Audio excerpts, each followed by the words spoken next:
Bridge rattle broken, now we rise. Flag in my hand, stars burn the skies. Truth ain't dead, though the liars try. They scream loud, but the words all die.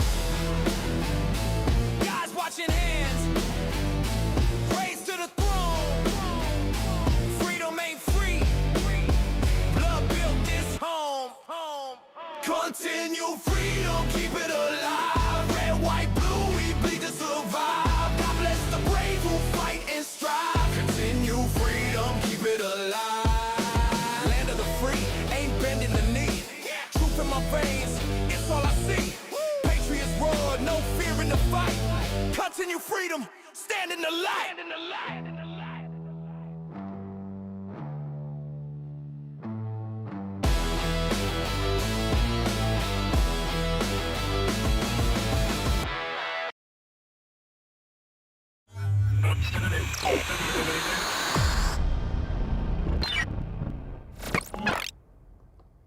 Okay, another live stream. Thank you guys so much for being here. I truly appreciate it at this 6:30 on a Tuesday evening. All right, we got to talk about Candace Owens tonight. Before we get started, if you are new here, please be sure to hit the subscribe button, the like button, and the notification bell. That way you're notified every time a new video is released. I truly appreciate all my new subscribers. This channel's growing. I'm very, very happy about it. But we got to address one thing before we get into, if you saw from the thumbnail, this is my belief. It's like the whole, how is Candace Owens' podcast growing so fast? What is the linchpin in her growth? And the growth has been the assassination of Charlie Kirk.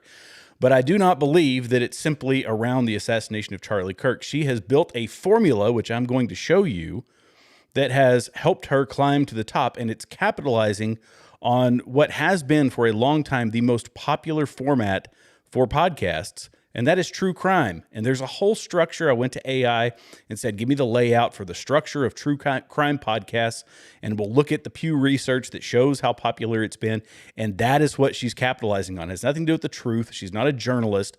But before we get started, let me play this one clip first. This is I'm probably about a week late on this, but I'm going to play it anyway.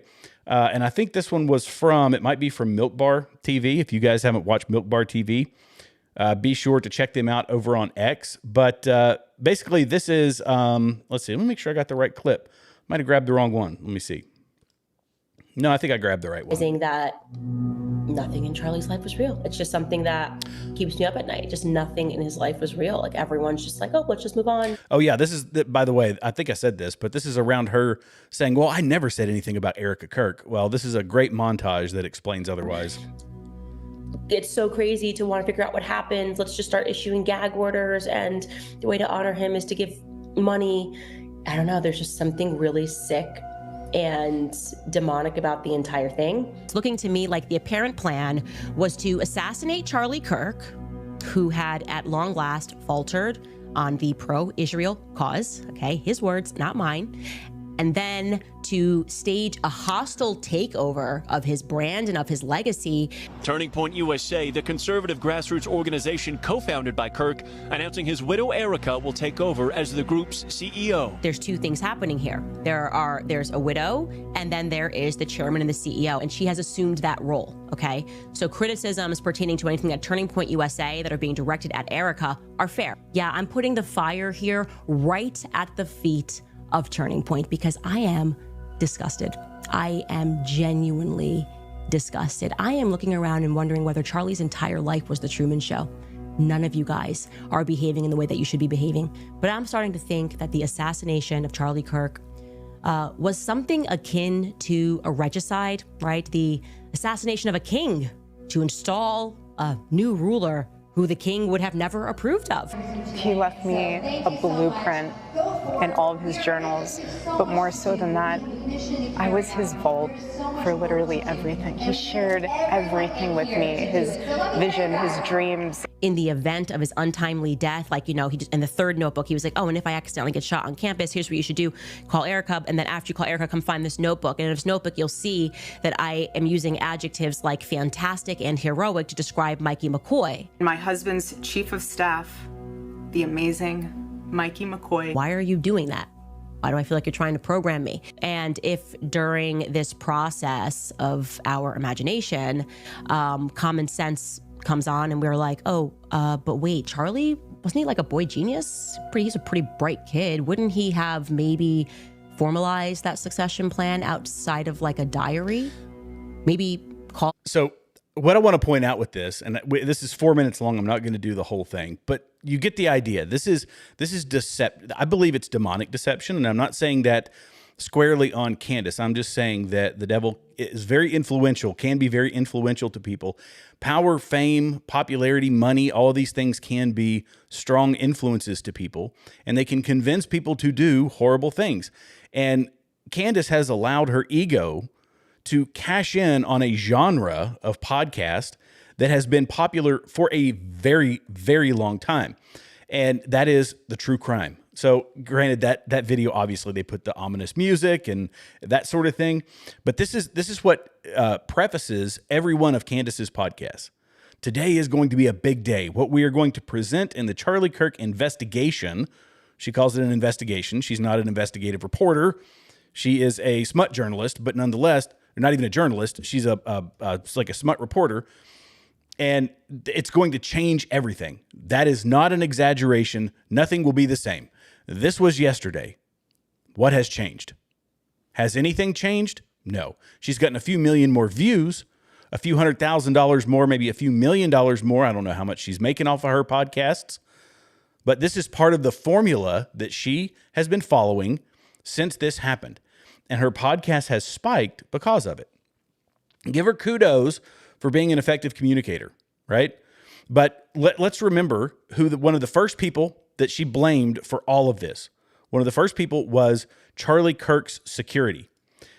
I'm going to play a clip. It's 5 minutes, but it is worth listening to. This is from Charlie Kirk's head of security, the one who Candace Owens would have you believe was responsible for all of this. You tell me if he seems credible or not. I'll let you guys be the judge of that. I have my own opinions, which I will share with you after this, but it is worth listening to. He went on Sean Ryan. Kudos to Sean Ryan. I love Sean Ryan. He's a guy who's just simply after the truth. He brings on amazing guests. He's actually a great interviewer, but this is his head of security. And listen to the description that he gives, and then the ending is, sorry, somebody might be cutting onions. Listen.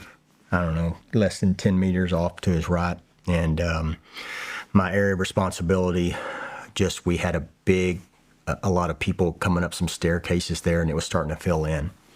And so I was watching that, and I remember I heard the gunfire, and then I don't know if you've heard this, but I heard that bullet slap him. And so you hear two sounds actually. And so you hear the actual shot, and then you hear the bullet hit him in the neck, like you hear it. And so in my head, I had an attribution to that. Oop, I know what that is. And so I turned, and when I turned, started running, that's when Dan grabbed him. And I mean, this is a live fire event. It's not, everybody thinks in hindsight, well, this is a one-shot assassination.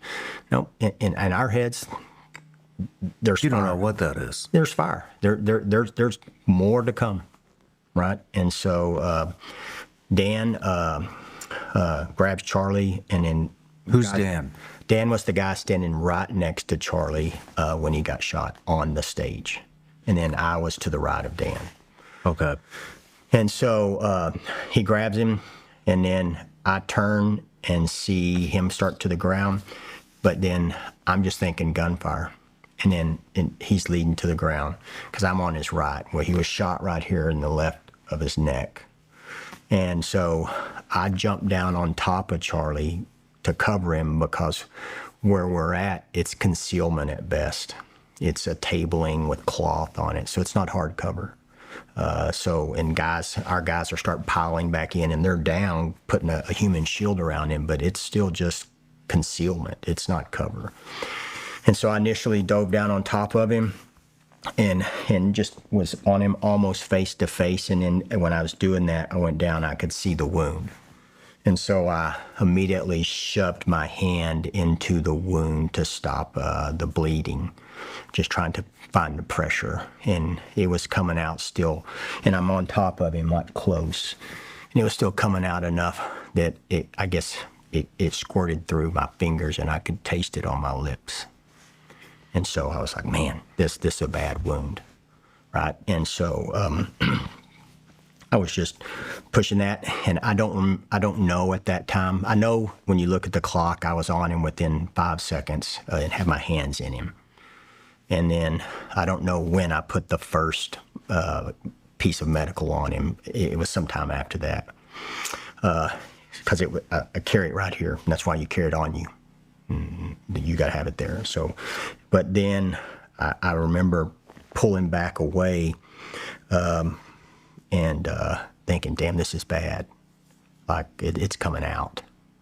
And I don't remember saying this, but the guys told me, and you can kind of see it on the video. I said, prep the car. And I just prepped, and you see the two guys just take off. And that car's prepped in position, but what I mean, doors are open, I mean, the whole deal. And then so we're doing pressure control there, and it's a carotid artery, so you can't put a tourniquet on it, obviously. And in my head, I'm like, pack, pressure, pray, man. These are what you can do for that wound. But then, so I'm on top, and then I told the guys, we got to exfil. We're all out here in the open. We're trying to give wound care, and we got to get off this X, right? And so, but I just said, we're exfilling. And so we got up, I think it was like 15, 16 seconds from the time the shot happened to the time we were picking him up and headed. 15 to 16 seconds? That's what it was, yeah. And so... That's fast. Yeah, and this is horrible, but... That is fast to get an initial assessment, plug a hole, pick them up, move them. Yeah, and so it's just like, dang. And it's some horrible realities of it, too, that, like, I told the guys this, and I haven't...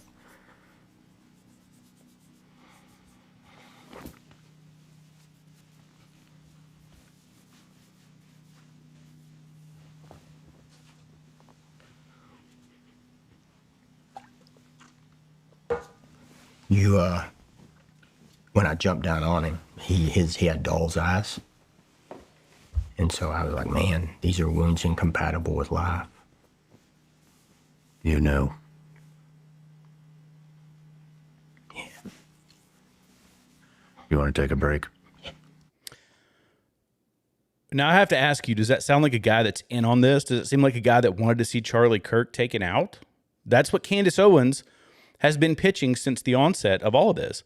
And this is an edited podcast, by the way. So I assume the natural assumption from Candace Owens is going to be that Sean Ryan is in on it because he didn't edit out that part. And this is a psyop to try to make people feel sorry for the guy who was responsible for what happened to Charlie Kirk.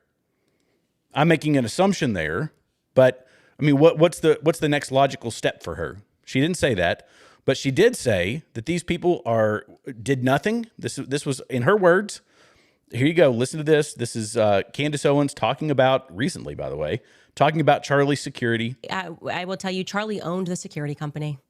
So that security company you see that's around him, he owned it. He actually outright purchased a security company, and it didn't matter. And they didn't do anything. It clearly was an act of vanity.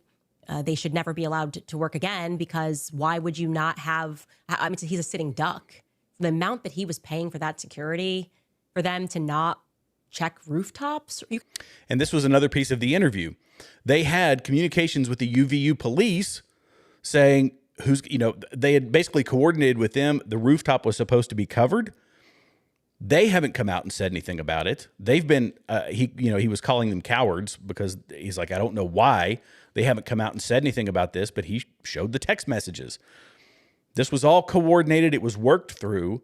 There were security failures, but Candace Owens would just have you believe, no, it's just those guys. It's them. The guy who's crying on a podcast in front of millions of people because he lost a guy he'd been protecting for years, but it doesn't play well for that to be the case. She needs this to be the true crime narrative, right? Always the true crime narrative. Let me show you this real quick. This is why she's cashing in on this. And if you look, this is from Pew Research. This is true crime.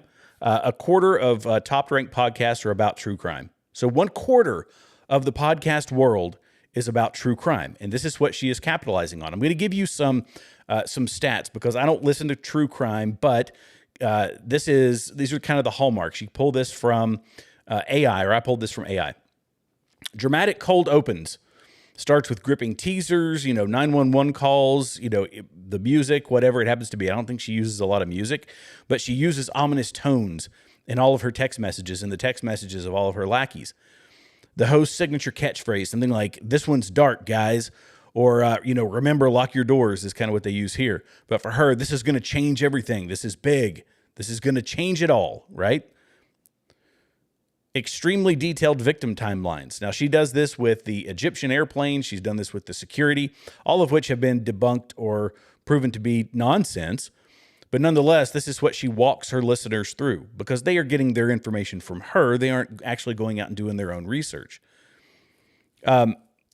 Let's see, the small town dark secrets. So there's dark secrets. There's hidden things behind every corner. There's another secret.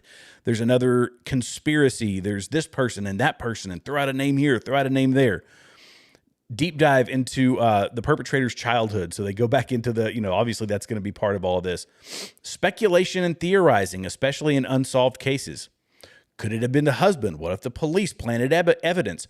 Rabbit holes around random persons of interest who were cleared, in times past. Case in point, this is one where Candace Owens blamed, let me see if I can find that clip here. Here, this is one of many examples, but here she blamed a random guy. So this random dude who had to come out and say, "Hey, look, this was me. This is just how I dress. I'm a football player or whatever here at the school." But she threw his name out there to the wind. I hope there's a libel lawsuit coming. But just threw his name out there to the wind. His picture. Everybody tell me who this is. Because that's another key component of this is internet sleuthing. So let's see, where was it? Crowdsourced theories and internet sleuths. Heavy reliance on Reddit, web sleuths, TikTok detectives, Facebook groups who cracked the case. Right? This is the true crime narrative that she has followed. She says, millions of people are watching true crime. I'm going to take my friend, Charlie Kirk, and I'm going to turn his assassination into a true crime podcast, and I'm going to move straight to the top. And that's what she's done. We talk about the internet sleuths. Oh my. People like this Evan Kilgore guy. Evan Kilgore, his entire feed, and this is just one of literally thousands I could find you. Hundreds of very, very prominent ones that are getting hundreds of thousands of views each. You multiply that many times over. This is his entire feed is filled with Candace Owens. So you get your internet sleuths. A lot of people are circling the wagons around being anti-Israel because that was kind of her thing beforehand. But this gave her another in. So you get your internet sleuths, all of those people, to come out and push your message, and you move to the top. And call yourself a reporter, call yourself an investigative journalist, but you are nothing more than a fictional, in most cases, true crime podcaster, masquerading as some truth seeker. It's why I said at the onset, I feel like this is it's a demonic deception because it is so intentional. So this is the formula that she's been following. And another thing that folks capitalize on is Candace latches onto her Christianity as though that's what's driving her worldview. And she recently had on Myron Gaines, and Myron Gaines is obviously aligns with her on the anti-Israel piece. Fine. You can like Israel, not like Israel. That's not the conversation for today. But he is a radical misogynist, first off. But they center around that, I hate Israel, I hate Israel, I hate Israel. Okay, fine. But they were in their most recent interview talking about how Nick Fuentes is brave for this reason, that reason, this reason, that reason. See, they're pulling from all these other non-traditional audiences. And in this instance, Myron Gaines doesn't, but Candace Owens falls back on her traditional Christian values. and pitches somebody like a Nick Fuentes, I have to throw him in here because he's of the same ilk. Hey Nick, you're actually retarded. Without the Protestant Reformation, you wouldn't be allowed to read the Bible, you establishment cuck. And probably for the better, actually. People reading the Bible is what gave us like transgender pastors, and it gave us Steven Anderson, and it gave us a lot of it. Like, we would be better off, I think, if we didn't. And I think we'd be better off if we didn't, if we received instruction from the clerics. Formidable Youth sent $27. So Christians, right? And I'm not tying everything that Nick Fuentes says around Candace Owens' neck. But what I'm saying is they're these faux Christians who are out here deceiving people. They are lying. They're muckrakers. They are deceivers, and they are calling themselves Christian, and they shave off a piece of the Christian population who is not following the news. And they say, oh, well, this must be true. Now, I don't think Nick Fuentes is going to convince any actual Christian to not read the Bible. But Candace says that she is doing this. I mean, she pitches herself as though all of her reporting is under the divinity of God, when in reality, as we've just seen here, it's lies and deception on a loop. And all of those lead-ins, like I was showing you here, that things are going to change. I'm going to divulge everything, right? And nothing's going to be the same after this next episode. Just watch one more episode, and every one is going to change everything. It's going to change everything. What changes? Her pocketbook, her view count, where she sits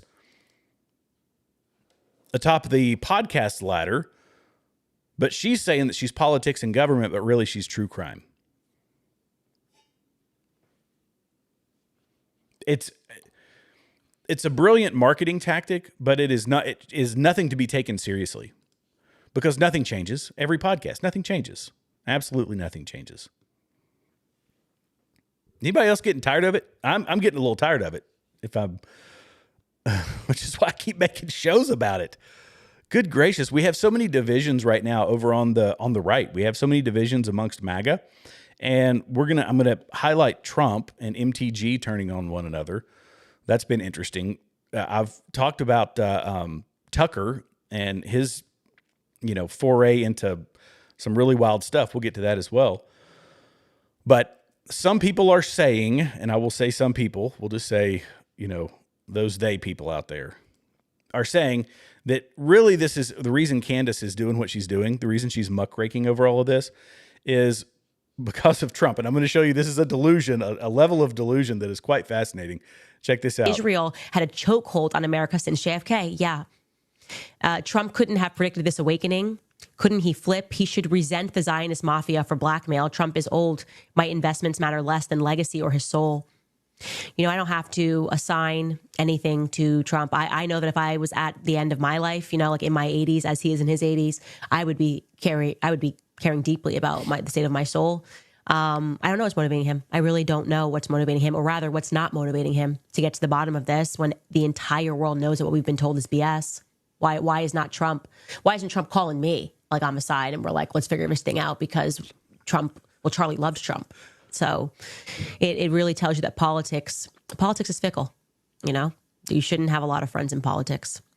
And Booch writes, have you seen the new Sean Ryan with the security detail that took care of Charlie? Do you feel they are trying to push their narrative? We love you, Candace, and we're praying for you always. I have not seen it yet, but I intend to watch it, and I will give feedback on it this week without question. We are waiting with bated breath. But that's the ego, right? Why is Trump not calling me? She's been kicked out of the inner circle because she is certifiable. She has become certifiably lost in the internet world, and she's mad. This is what people are saying, that she's jealous because Trump has kicked her out. So look, might as well make this a money grab. There's a lot of speculation out there. I don't know what it is. I firmly believe that some of this is demonic possession. Yes, I'm going to get to some of these comments, by the way. Thank you guys for all the comments. I truly appreciate it. I get to them at the end. If you're new here, I will say real quick, if you're new here, hit the subscribe button, the like button, and the notification bell. That way you're notified every time a new video is released. But at the end of the show, I get to the comments. I will scroll through them and we'll answer them. We'll talk about them. Sometimes I can make almost a solid hour out of it. But it probably won't go that long. But let's skip to the next one. So I bring these up all the time. It's Candace, Tucker in his own strange way. It's Nick Fuentes. It's all these odd characters that have been dividing the MAGA movement. And Candace in that last clip was saying, well, why isn't Trump calling me? I don't know what's wrong with Trump. It's about Trump, right? It's what's wrong with him. Why is he not doing what I want him to do? Trump has been focused since he got elected on America first, trying to fix our economy. He's been doing the tariffs. He's been trying to lock down the border. I would say that there's very viable criticisms for how that's going. He's not deporting as many people as we would like, but he is, he's fighting back against a behemoth of an organization in the deep state. And so he's making efforts. And I still say, give him time. I'm going to give him patience. We're coming up on a year. So he better, kick things into gear. But that's been his focus. And they want him to focus on all these ancillary things. And in the instance of Israel, they want him to focus solely on cutting ties with Israel. Well, there's a lot of Jewish people that have come out and said, yes, Israel needs to cut ties with America, just not have that burden on the American people that they can wield against them. And I think that's a good idea. I don't think that we need to be giving them $3.8 billion anymore. I think they can defend themselves. They've proven that they've been able to do that. And a lot of people in Israel think they can. But Marjorie Taylor Greene, Tucker Carlson, Candace Owens, they keep trying to drive a wedge using Israel. And in the MTG, saga, here's her recently. I'm going to get to Tucker after this, but let me get to the MTG thing. Y'all might have seen this video clip. This is Trump talking about MTG's latest little around the world with leftist media where they've kind of been playing footsie a bit. But I passed a great big beautiful bill, which is the biggest tax cuts in the history of our country. So when somebody like Marjorie Taylor Greene, who's now catering to the other side, I don't know what, I guess she's, got some kind of an act going, but I'm surprised at her. But when somebody like Marjorie goes over and starts making statements like that, it shows she doesn't know. So he comes, he first shots across the bow were technically Donald Trump's, but MTG was going on things like The View. I played it in a couple of episodes ago. She was going on The View, playing nice with The View. It's all about finding middle ground, la-di-da-di-da-di. Now, MTG, along with other people, have been coming out vocally against Donald Trump. Here's her latest press conference where she basically alluded to Trump being a traitor. I was called a Israel. traitor by a man that I fought for 6 years for. And I gave him my loyalty for free. I won my first election without his endorsement, beating 8 men in a primary. And I've never owed him anything, but I fought for him for the policies and for America first. And he called me a traitor for standing with these women and refusing to take my name off the discharge petition. Let me tell you what a traitor is. A traitor is an American that serves foreign countries and themselves. A patriot is an American that serves the United States of America and Americans like the women standing behind me. So this whole thing, by the way, it had feminist undertones because she has a lot of women, congresswomen behind her. Okay, you kind of knew that she was going to start playing that card as soon as she starts playing footsie with the left. But to say that Donald Trump is serving another country is a ludicrous statement. People say it because he plays lukewarm in most cases with Israel. He hasn't stopped any of the aid going to Israel. Okay, we can talk about that. But to say that he is serving that country above the American people is an asinine statement. This is IDS. This is Israel derangement syndrome. MTG has it. Tucker has it. Candace has it. Nick Fuentes has it. All these people have Israel derangement syndrome. You get up in the morning, you go get a cup of coffee, you step on a Lego, and it's Israel's fault. That's how they approach. That's how their head pops off the pillow every morning. And they're using it, again, to divide what was a successful movement in MAGA. So are we going to miss MTG? No. I mean, she was fairly toxic to begin with. I will be the first to admit I liked some of her, just like I used to like Candace. When Candace would come out with her snapback, her pithy comebacks, I would be like, oh, yeah, that's funny. Oh, that's hilarious. And I would make a video about it, but I would mention it in the video. Now that something is actually on the line, now that this rift has been formed, We have to call out these people for what they are, because they are moving in a direction that is not conducive to growing the MAGA movement. It's not conducive to winning a midterm. It's not conducive to winning the next election, presidential election, which is what we are going to need if we are actually going to undo all of the harm that's been done over my entire lifetime, over your all's entire lifetime. We've had these small little windows of the first and now the second Donald Trump presidency to try to get it fixed. It's not happening all that fast. But it's going to take, this isn't that we're turning around a massive barge in a creek. It's going to be about a 2,000 point turn to make that happen. And look, this is Dr. I don't know if you guys have ever heard of Dr. David Wood. He's a guy he's a Christian apologist. He has a very checkered past. He's probably one of the most open people online. You can agree with him or disagree with him. I don't agree with everything he says. Look, we're smart people here. We're not the Candace crowd. So we can say, I can agree with some things, I can disagree with others, but at the end of the day, I can say that everything you say isn't absolute lunacy or lies. This guy, he made a very interesting comparison when it comes to Tucker Carlson. And I don't think it just applies to Tucker. Candace is kind of her own animal. But people like, yes, you're right. I just saw that, Tracy. MTG is hung up on the Epstein files. That's the other thing that people are losing their minds about. I'm not going to play all 14 minutes and 30 seconds of this video, but I am going to play a little bit of it because you get the idea at the first part. Listen to this. Is a fake U.S. $100 bill. This is also a fake U.S. $100 bill. Which one is worse? You might think that this fake bill is worse than this fake bill because this one's more obviously fake. But wouldn't being more obviously fake make it better, not worse? Doesn't the fact that it's easier to spot as a fake and therefore less likely to deceive people make it better, not worse? In other words, what's worse about this fake bill? It does a worse job at looking like an authentic bill. But this one isn't supposed to look like an authentic bill. It's supposed to look fake. The color's all wrong. It has play money and not legal tender on the front and back. The purpose of this bill is not to trick anyone. The purpose is to teach kids how money works and what the different denominations are, or just for kids to play with. It's not made to deceive. This fake bill was made to trick people. Its purpose is to deceive you.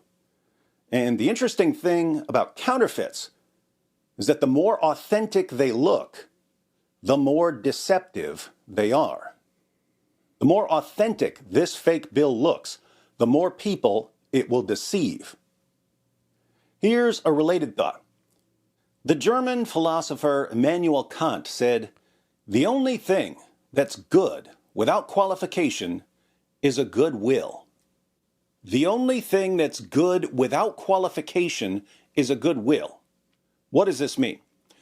Well, there are all kinds of things that we typically think of as good, but they're actually bad if they're attached to an evil will. So they're not good without qualification. For instance, we would normally think of intelligence as a good thing. But what if this intelligence belongs to a serial killer? An intelligent serial killer who can use his intelligence to conceal his crimes and get away with killing more victims is worse and more dangerous than a dumb killer who makes mistakes and gets caught. Here's a list of the IQs of various serial killers and murderers. Not completely reliable numbers. Nathan Leopold at the top had his IQ tested by the military and they used a weird test. Some of these are estimated, but the point remains. A lot of people who got away with serious crimes got away with those crimes because they were very intelligent. The world would have been a better place if these killers had been dumber. So intelligence is ordinarily good, but it's not good without qualification because it can be bad if it's used for evil. I mean, tell me that does not describe what we are facing in the internet movement. People who they're wanting smart people. Tucker is incredibly smart. Nick Fuentes, I think, is incredibly smart. Candace is I mean, smart, she's crafty, but I guess she's smart. She knows what she's doing in the way that she's marketing her podcast. But tell me that this isn't what we are facing right now on the right in alternative media with the commentators that we are listening to. Very smart people using it to divide a movement around their own, I mean, I would say selfish ideologies, but in a lot of ways, it's their own delusions, right? They've bought into a conspiracy theory. They rode the waves, rode the coattails of Donald Trump into prominence, and they built a successful podcast, and now they turn it on him. And they're using it to deceive people to meet whatever weird ideological end that it is. And David Wood described it perfectly. It's like a counterfeit bill, a good one versus a bad one. Oh, you guys, you got to, by the way, I could probably do a whole live stream of just this video and stop it about every 5 minutes to highlight the great points that he's making. But go watch Dr. David Wood, watch his podcast, or watch this on X. Let me pull up the post here. It was made to help you make it a little easier for you to find it. Dr. David Wood posted it on November 14th. So go find him, Dr. David Wood, and watch the whole thing. It's great. But we have we have intelligent people out there supporting the MAGA movement. We have intelligent people on the right. But the ones with the biggest followings, interestingly enough, are the ones that are trying to divide us. Now, there's speculation. People have, I've listened to, it might have been Steven Crowder who said it, that, and there have been other folks that say that, no, it's not necessarily as big of a movement. Maybe it was Tim Pool, he said it. And he's obviously not on the right, but he aligns with our conservative principles more these days. He's a classical liberal. But he's saying that this is all X, right? It's not real life. It's not real life where people are having these fiery conversations around Israel. And I think there's probably some truth to that, but I think that it's bigger than him and a lot of other people are letting on. I see people in my casual conversations on a weekly basis that are very amped up about Israel, but they're also amped up about politics in general. And there's kind of seems to be, at least in my small little sphere, a little spillover effect. And that spillover effect is the radicals are having conversations out in the real world, and they might sway someone a little further away from Donald Trump and from MAGA, a little further away from Republican towards, being more of a centrist. So I think that there is a cumulative effect to this. It's like, I can't think of a good analogy. I didn't have one offhand, but you kind of get my idea. This is the, be like fighting a fire, right? When you're fighting a fire, you've got to hit it at the base of the fire. You've got to put a ton of water on it, but it's like this slow thing. It's a cumulative effect. You've got to get the water built up. Some of the water is evaporating, all this.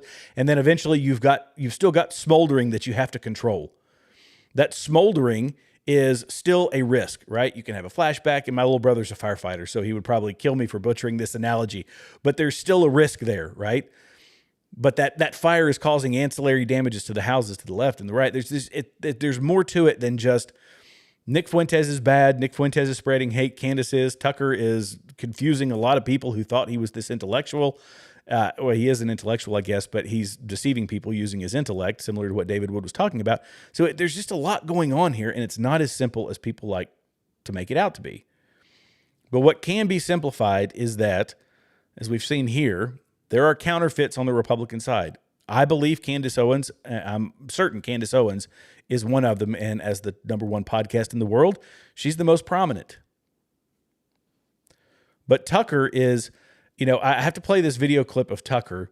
It's something that he said, it's been a few months now. I think it was it was about a month ago, a little over a month ago, where he was talking about the feudal system. And I have to make a comparison of what he said here versus him praising Maduro and other people, because there is a similarity between supporting feudalism and supporting socialism. Let's listen to this real quick. I mean, I do really prefer the feudal model, which is it's the model of all time, where when the Normans invaded England in 1066, and we know this from the Bayeux Tapestry, who got killed in the Battle of Hastings?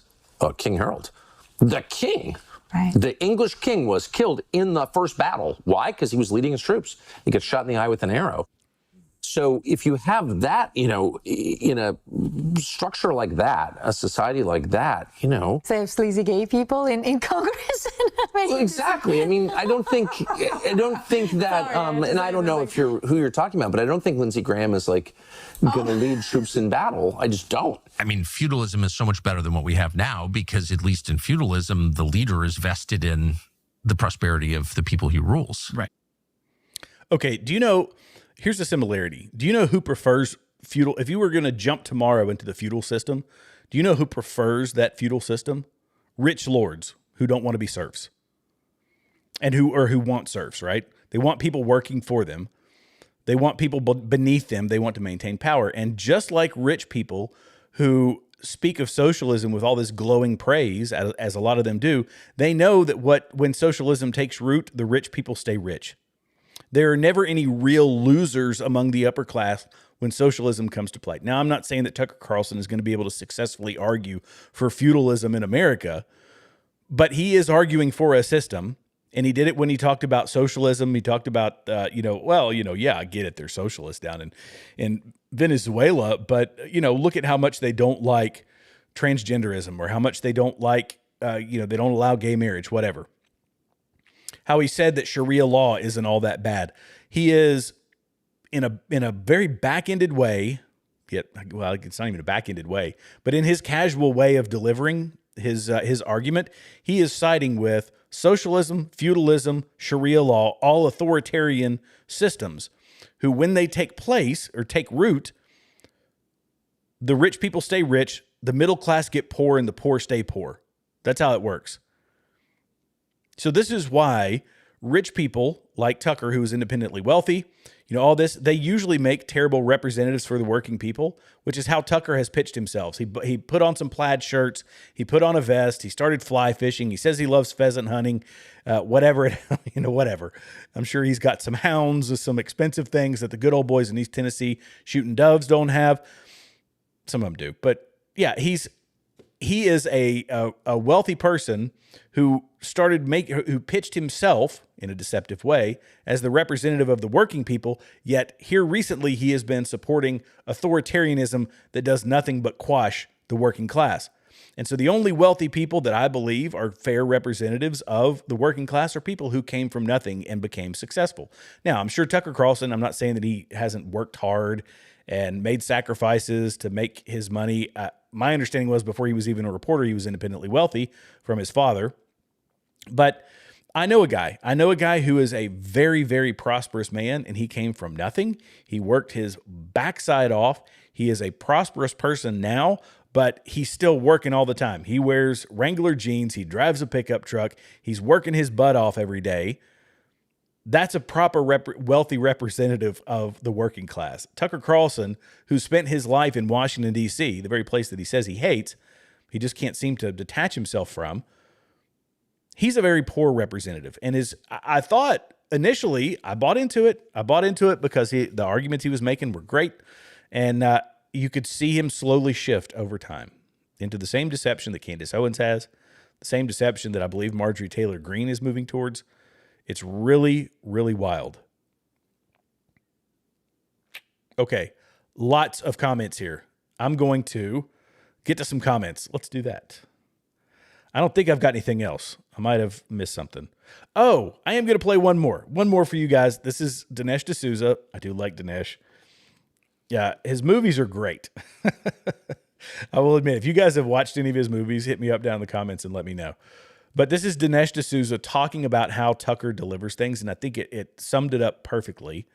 But let me pull this clip up for you guys. We are live, so that means you might have to wait on me for a moment. Here we go. Listen to this. And I might have played this already, but... Be knowledgeable about anything. So as a result, Tucker doesn't even purport to be knowledgeable about anything. So as a result, what Tucker says is, I will develop a ventriloquist style. I have strong opinions, but I don't want to defend any of them.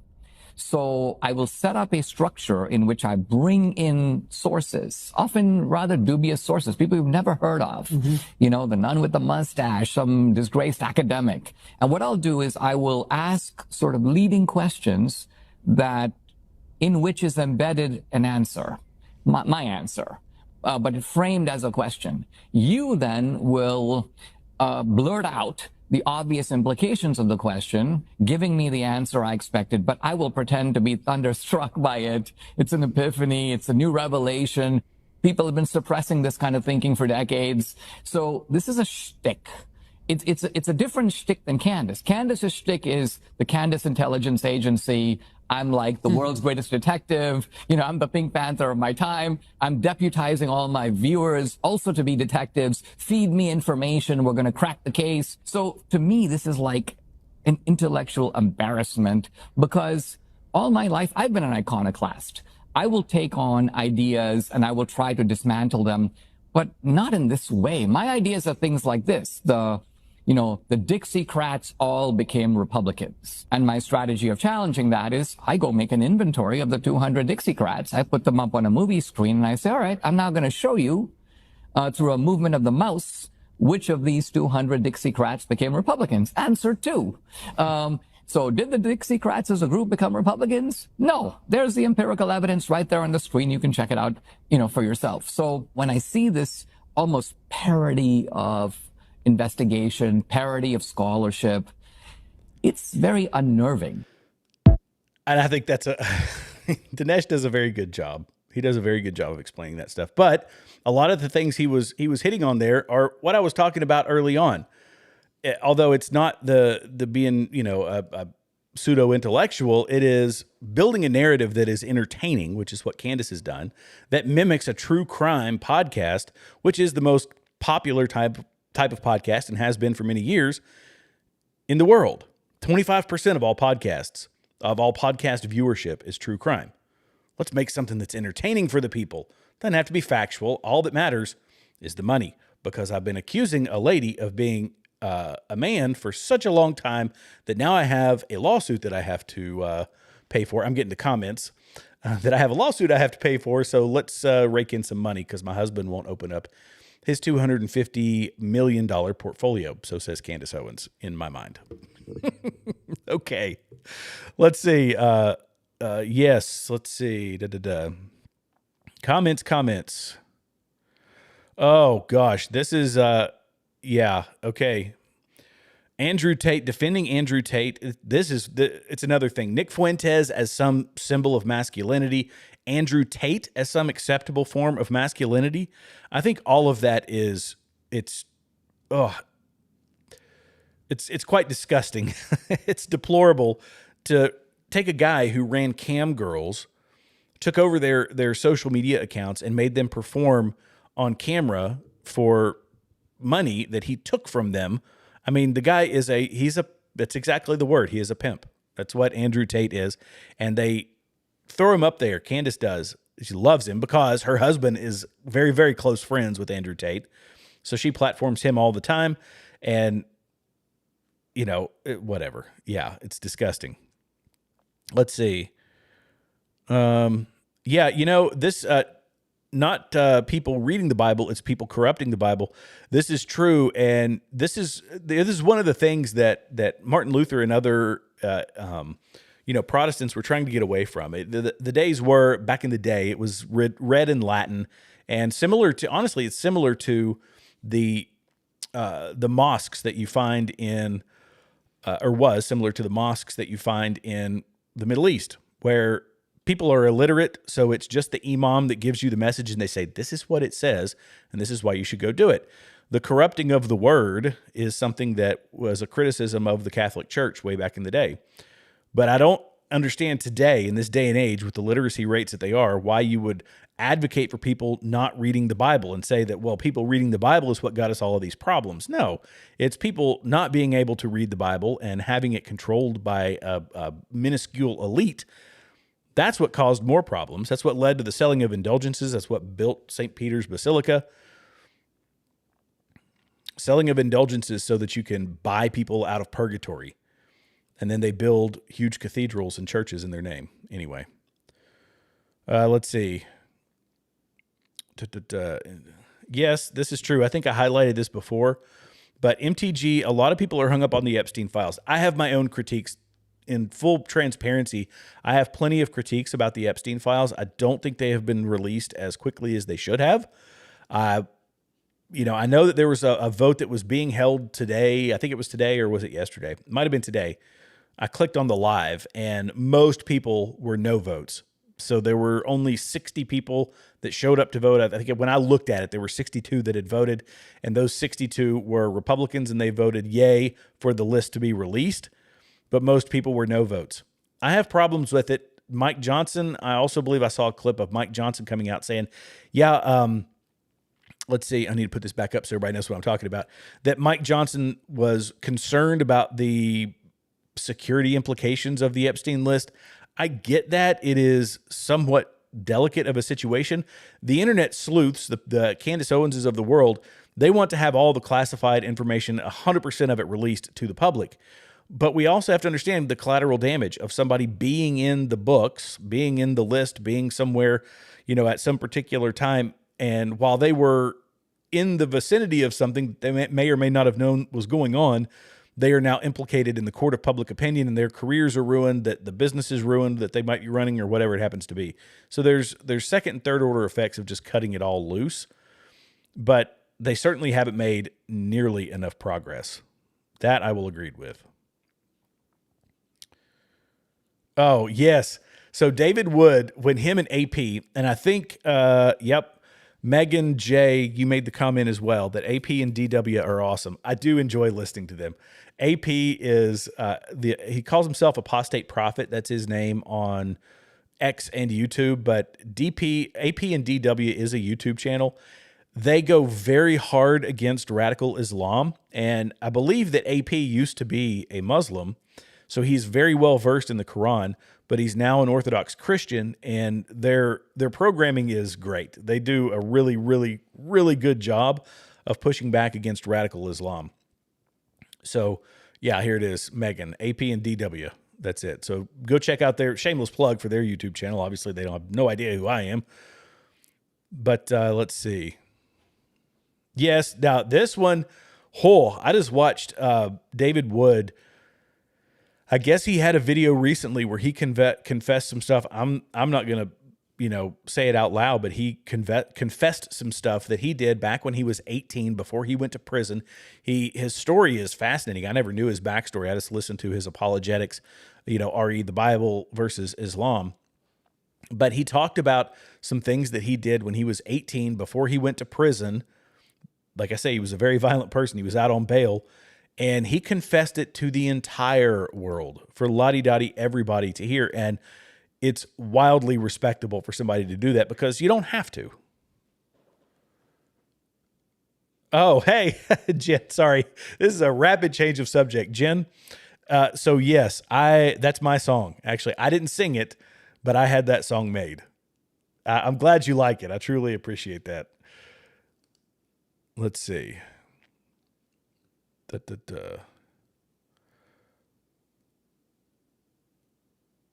Tutor the narcissist about Candace. Let's see what. Thank God Nick and they always have built in. What does this say? Thank God that Nick and Candace and Tucker are all narcissists because they always have a built-in mechanism that holds them back. That's an interesting. I'd never thought about it that way. That's an interesting concept. I never thought about it that way. But I don't think, do you honestly think, I don't think that Candace is holding back very much. She goes full bore into her lunacy. Tucker, he might be a bit more measured. Nick Fuentes has started to do a lot more, I don't want to say backpedaling, but he's been softening his position quite a bit. I think to try to make himself more mainstream. As he's gone on PBD, he's gone on Tucker Carlson, he's gone on all these other platforms. He's trying to soften his persona, but look, the internet lives forever. He's young enough to know the internet lives forever, and we all know where he stands and what he has said. The redemption tour for that is going to be a lot longer than one election cycle, I think. But that's another interesting thing when you talk about. I'm going to pull this comment back up again. When you talk about a person like Nick Fuentes, his politics or, even Candace's politics, some of these radical individuals, what's his name? He goes by Schaefer, Elijah Schaefer, people like that on X. When you follow their politics all the way to its end, that is entirely incompatible with our Constitution, first off, but with general Judeo-Christian principles. It's all built around this hate of another group, hate of another people, and that's not it's not our MO as Americans. We can say that we disagree with socialism. We don't like socialism. I don't like Islam. Do we hate Arab people? No, absolutely not. We love them. And as long as you're a legal American citizen, you're more than welcome to be here. But when you try to institute systems that are antithetical to our Constitution, then we got beef. We got big beef then. Big beef. Yeah, I highlighted that one on the show too, Megan. Thanks for all the comments. You were firing up the chat tonight. You and Tracy both. Let's see.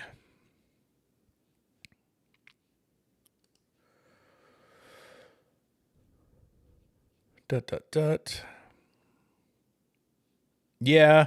So Dragon's Prophecy, I think, is his movie. I haven't seen it yet either. I'm going to try to watch it as well. It was good. Yep. There, Tracy brought it up.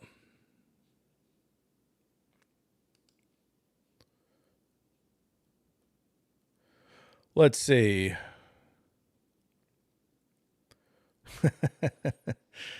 Impressed with this channel. Oh, thank you so much, our Jules. I appreciate you. Tell your friends. Share the content. That helps. It helps a lot. Let's see. Dems redacted Virginia Giuffre's name. Trump did nothing to her. Oh, that's interesting. I hadn't heard that. They redacted Virginia Giuffre's name, the same Virginia who testified that Trump did nothing to her. Right. So there's a lot of people who had problems with her, who had issues with her credibility. She had lied before, this, that, and the third. But she was the most vocal person who said, interestingly enough, I am not going to unalive myself, and then wound up unaliving herself. A very, very strange set of circumstances around her demise. But yeah, it wouldn't surprise me if they wanted to redact it. I think, I've stood by when it comes to the Epstein stuff that if Donald Trump was actually in there as a guilty party, it would have been released a long time ago. Joe Biden would have been doing cheetah flips to try and get Donald Trump taken out of office. So is he in there? No, he's absolutely not. I mean, he's in there, but he's in there as, like one of the ancillary people that I'm talking about doesn't need to be drugged through the mud on it. Now, he's the president of the United States. They've already said that he's mentioned in this stuff. But do I think he's one of the perpetrators? Absolutely not. Absolutely not. Yeah. Yes, that's 100% true. David Wood was in prison for attempting to kill his father. He hit him with a hammer. This was back in the day when he was a violent person. But I think his story is not unlike other stories of Christ's redemption, people who find Christ and their lives turn around. That's been David Wood's story. He's very open about it. He does not have to be as open as he is, but I think it sends a strong message to a lot of people that you can have a troubled childhood, you can have a troubled youth, you can have a troubled life, and there is redemption for it, and you can do something good with your life after the fact, and that's what David Wood has done. So I give him kudos for that. Let's see. There's somebody that mentioned something about another channel, and I might have missed it.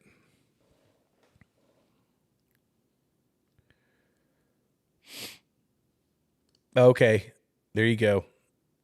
Sonny Hostin said he wasn't implicated by the emails, and so yeah, there's people know it.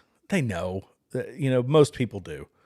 The only people that are going to follow that nonsense are the real dyed-in-the-wool leftists, the ones who just, they will not let it go, the Cenk Uygurs of the world, the maybe Anna Kasparians. I don't know where Anna Kasparian sits on it, but nonetheless, He's a psycho. There you go. Back to David Wood. Sorry, I have to go back to this comment because Megan made a really good one. He's a psychopath that God uses for good, and I love it. I love what David has become, and that's what's so powerful in his message. Yes, absolutely. A lot of people are mentioning in the files journals in DC with the island. Yeah, that's true. HG, maybe that's the one I was thinking about. HG Tutor. I have no idea who that is. I'll have to check that one out, Megan. Thank you guys for all the comment and all the engagement. I appreciate it. Oh, we're already at an hour? Good grief. This one flew by tonight. I hope I didn't miss any. I highlighted some of these. I'll scroll back to the top here. Heart Love. I think I played this one at the start of the show, but talking about Candace, she wants to be Nancy Grace. Let's see. Yep. And she's just so unapologetic when she makes baseless accusations. Yep. Okay. And I don't think that I missed any. Golly, you guys are great. Let's see. We're here on earth to evolve to the point of having unconditional love. Well, that's a great message right there. That's it. We're here to have, unconditional love. Yes, for one another. Is it something that's attainable? Yeah, Megan J says, is it something that's attainable? No, because it's a fallen world. It's never going to be perfect. Won't be perfect until Christ comes back. But nonetheless, that's a great sentiment for us to end on. I appreciate you guys. For all the new folks, we've had quite a few new folks on, I think. Be sure to hit that subscribe button. I hate to ask, but if you enjoyed it, hit the subscribe button, like button, and the notification bell. This channel is growing. I have been through a stint of not posting or not live streaming as often as I want to. I have been covered up with work. I have multiple jobs. I have multiple things that keep me busy. This is my true passion. This is what I truly love to do, day in and day out. But just be patient with me as I, hit busy spells. I will keep coming on and delivering as much valuable information as I can to you all because I love this country, because I love the people in this country, and because I want this country to be great. And we just have to watch out for the information that's being shoved down our throats by social media, by algorithms that are corrupted, and all of those things. So God bless you guys. Thank you again for all the comments. God bless America, and I will see you in the next live stream. Have a great night.